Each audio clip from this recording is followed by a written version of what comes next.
Ireland shook off the rust against the game Italy side in the Aviva. My name's Mark, let's talk rugby.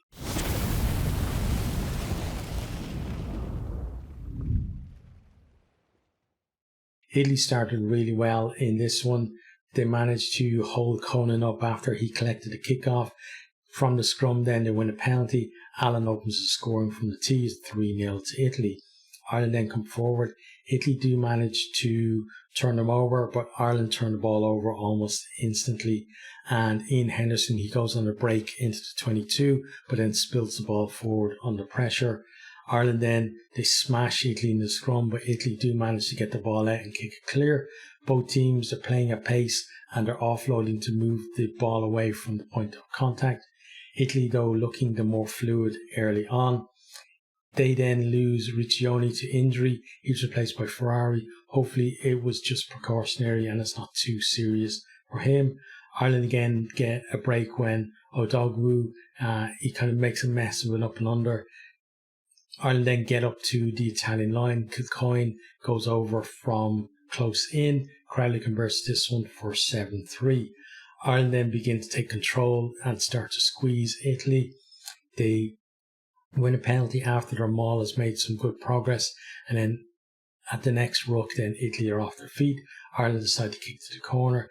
They get a ping for the lifters being offside as they set up the maul from the line out, and it's very frustrating because we've seen them give away this penalty a number of times in the Six Nations.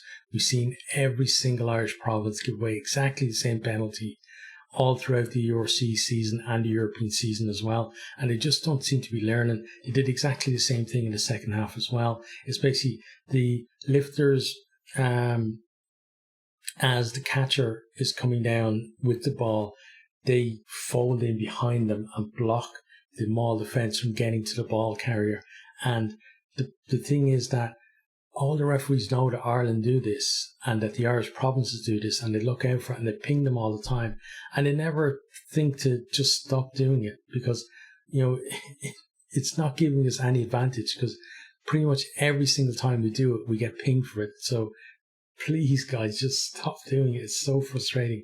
But from here then, Stockdale produces a really good piece of play where he collects an up and under and looks like he's at his barnstorming best, reminiscent of his breakthrough test season. But the thing with Stockdale's performance today was there was some good and there was some really bad as well. From there then, Earls out wide, he kicks the ball through for O'Brien to chase. I thought O'Brien had a really good game at fullback while he was on. He went off with a bit of a knock. He can't get there, and Menoncello with some good defence means that Italy get a goal line dropout. Ireland then come back from the dropout and they get themselves close to the line, but Italy get a penalty because Ireland, there's a neck roll from them, and it feels like Ireland, they need to be just a little bit more accurate in the play. And similar in the second half and periods as well, they needed that, touch more accuracy, and that's going to come obviously with more game time together. They then, from there though, they up the pace and they start applying more pressure. That leads to Fischetti getting a yellow card for not being back after Ireland went from a quick tap. Ireland decided to go to the corner. The maul then just rolls around the Italian defence and Doris goes over to score. Crowley converts this one for 14-3. That was really clever from the Irish maul, but very poor defence from the Italians. Italy, earlier on in the game, they were very aggressive at the breakdown and making it very difficult for Ireland. But then Ireland start doing the same thing and McCluskey gets over the ball. He wins a penalty after the restart. Ireland then work it forward again. We have Kilcoyne, McCarthy and Earls all making meters. They then win another penalty to go to the corner. Italy's small defence is better this time and they manage to turn the ball over. But as they try to run it then from the scrum, Ireland isolate Varney, catch him in possession. McCluskey then gets over to score. Italy then just in stroke of half time, they win themselves a scrum penalty. They kick it up the line into the 22 and they're looking for, some kind of response before the break. But Berg gets up really well to steal the line out and That's half-time is 21-3 to Ireland.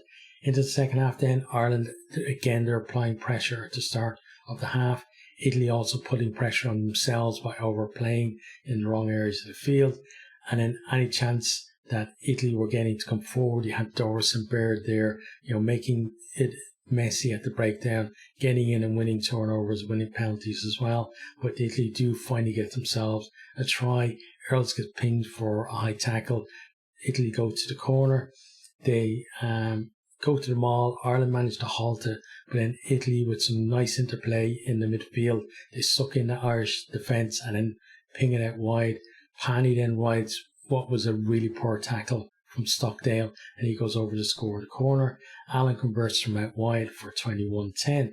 Ireland then, they have a chance from a couple of penalty advantages near the Italian line.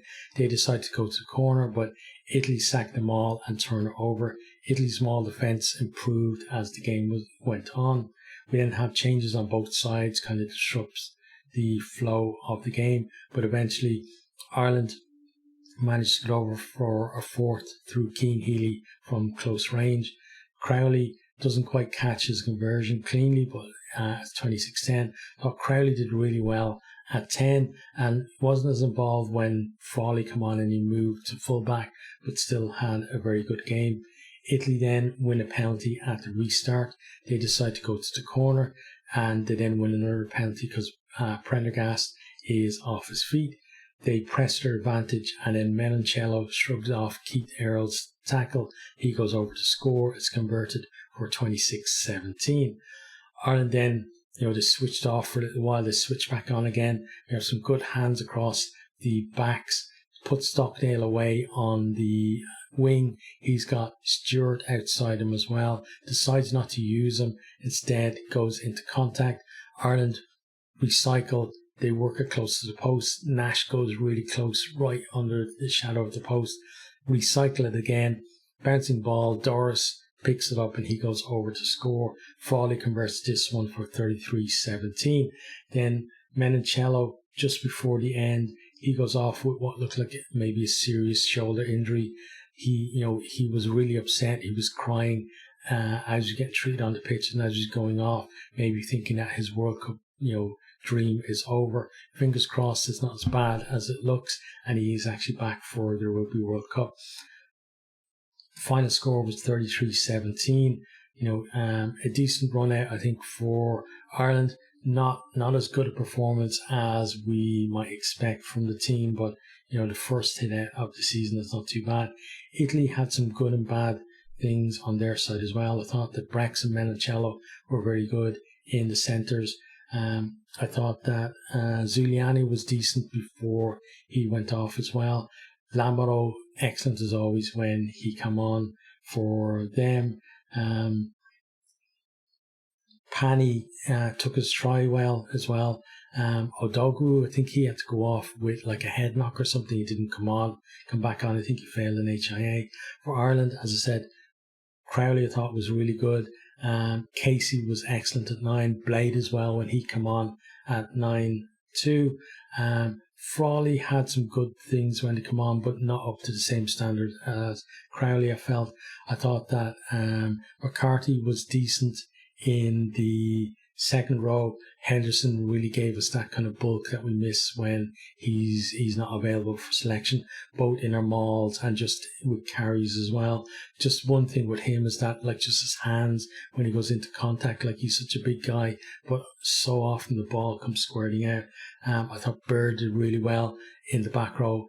Doris was amazing at 7 as well. So lots of really good performances there. I thought that McCluskey was decent in the centres, as was Henshaw, but didn't see that too much of the two of them actually linking up together. Would have liked to have seen a little bit more of that. But I think overall, both teams will be, will feel that it was okay performances. They've got stuff to work on, but I don't think either will feel like they're going backwards. I think both made progress from in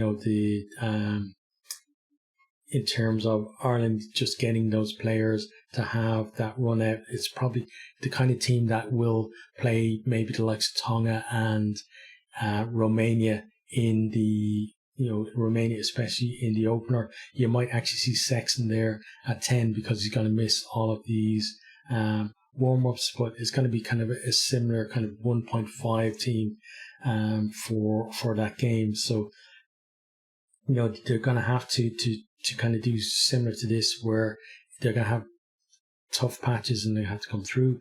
Italy, they still have that thing of overplaying a little bit close to their own line, but that's the style that they want to go with. And, as they get kind of more fluid, they're going to get more success as well when they run the ball.